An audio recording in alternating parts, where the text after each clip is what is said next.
Sometimes actions speak louder than words.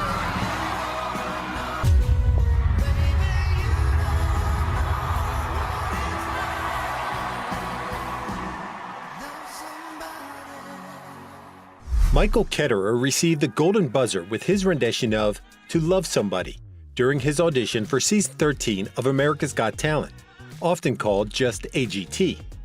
He charmed the audience with not only his voice, but also his story as a father of 6, 5 of whom have been adopted out of the foster care system. He had a promising career as a singer ahead of him, even if he placed 5th at the AGT finale. But being arrested for domestic violence changed all that. Michael Ketterer was born on 21 August 1977. He came from a broken family, as his father left them when he was 14, but wasn't completely absent from his life, although they weren't a priority. As he explained, "I just think he was working through so much inside of him that we kind of got put on the back burner, especially me," adding that without a father was like being out at sea without a compass. He grew up in Chattanooga, Tennessee, and moved to Knoxville in 2007 to earn an accelerated Bachelor of Science degree in nursing at South College, a program designed to prepare its students to pursue a career in nursing in just 18 months. Michael then worked at the Tenova Physicians Regional Medical Center as a nurse in the Medical Surgical Oncology Unit. His family relocated to Fountain Valley, California in 2014, and he moved to work at the Children's Hospital of Orange County, CHOC, as a part-time pediatric mental health nurse. Michael took his ukulele with him to work every day, recognizing how music broke down walls and enabled him to connect with kids. It helped patients who were undergoing a crisis and having a difficult time putting into words what they were going through. He said that they wrote songs together about what they were thinking or feeling. Michael and his future wife Ivy met in high school.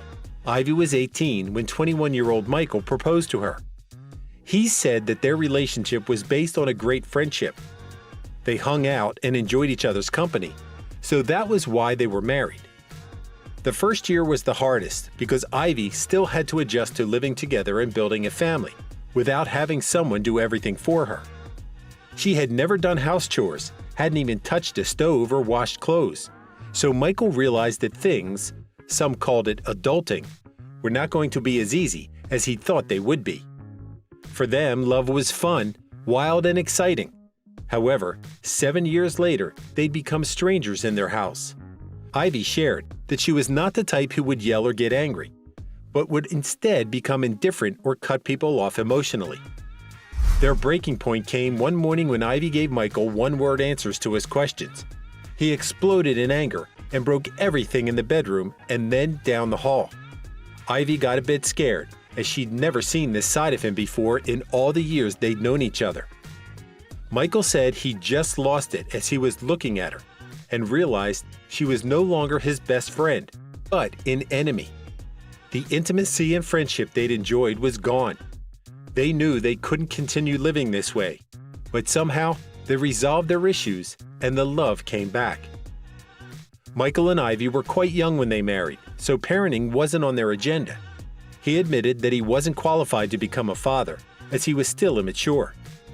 The subsequent pregnancy had complications, so their daughter Sophia was born prematurely. Mother and daughter almost didn't make it, but they pulled through. He was told that the same thing would happen if his wife became pregnant again, so they decided not to have more kids. He was 22 at that time. When his daughter was 8, she began dreaming of 3 little boys, and the youngest was always in danger.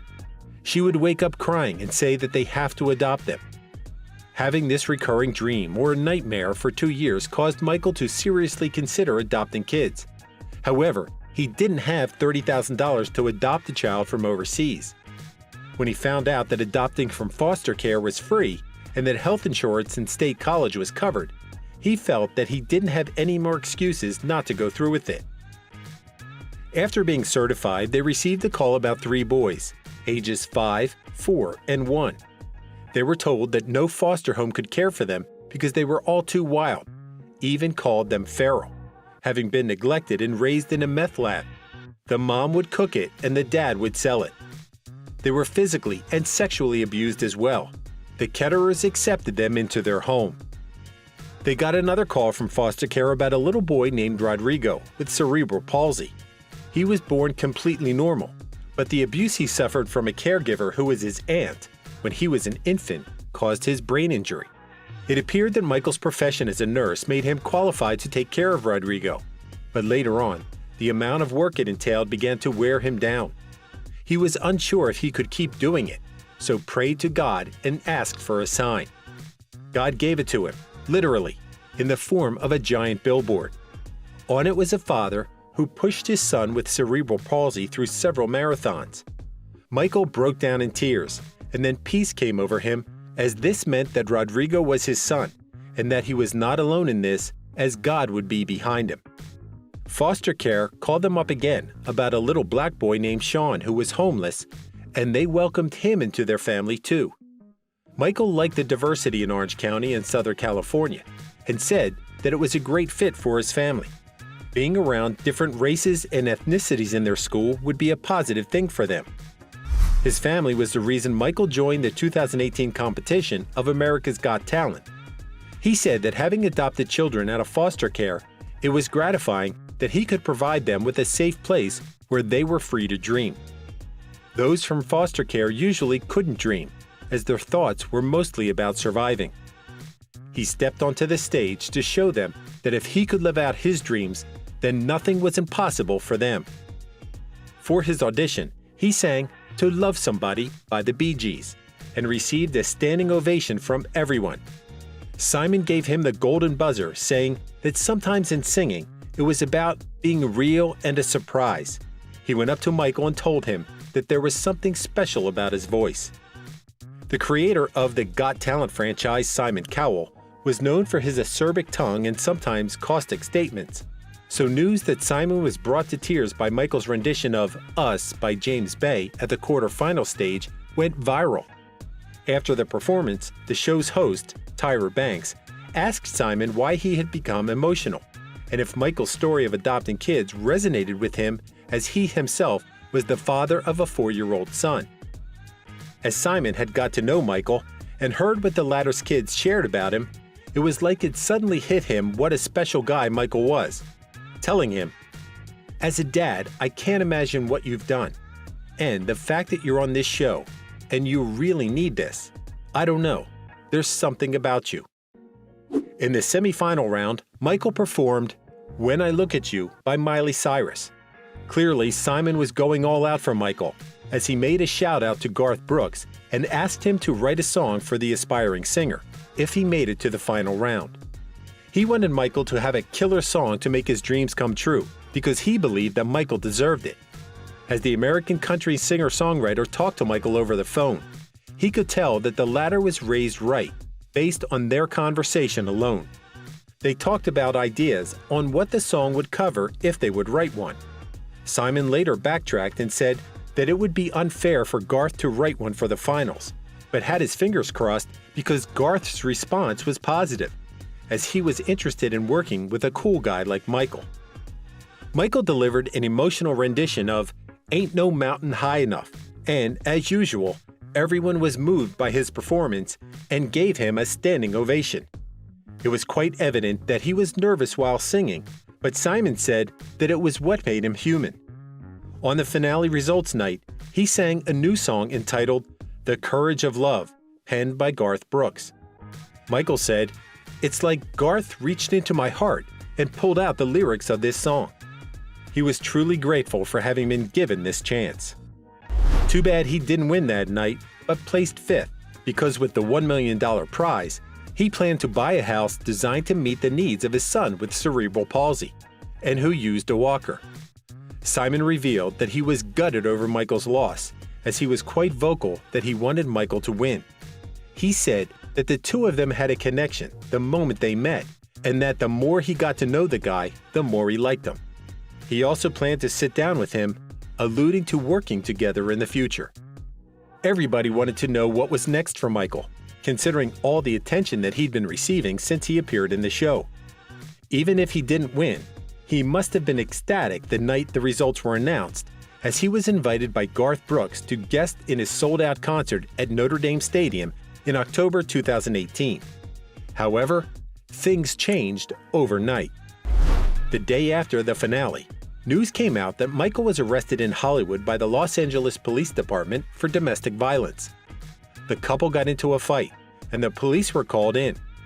Michael said that the incident was a misunderstanding, but admitted to having an argument with his wife.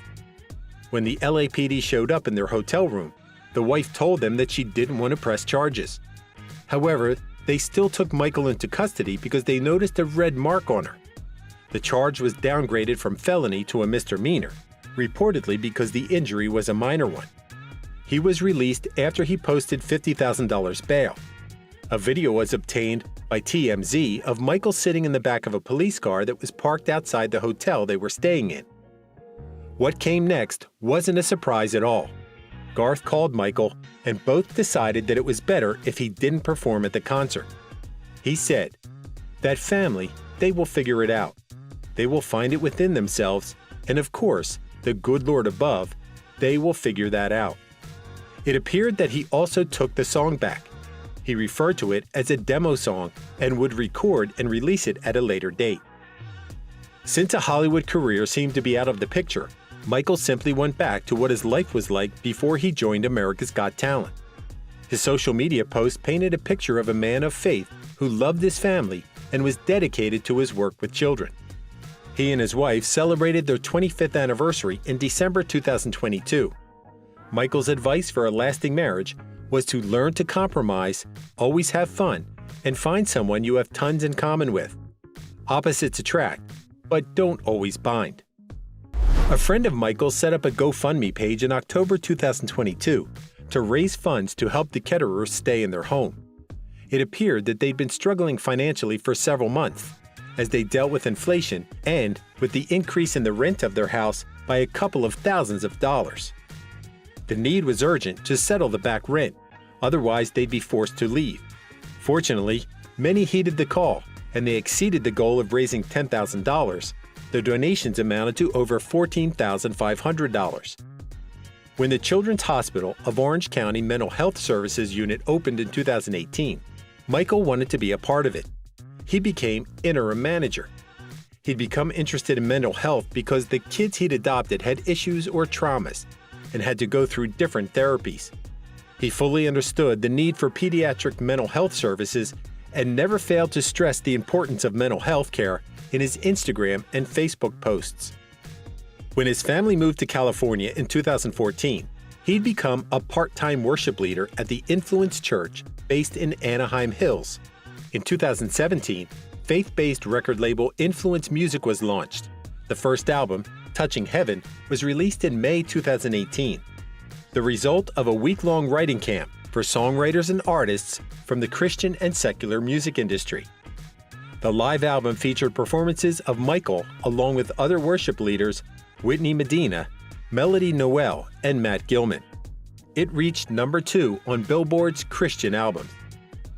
They released their second album, Rebels, in 2019, and Michael said that the title track was a declaration of God's affection for those deemed least worthy by others.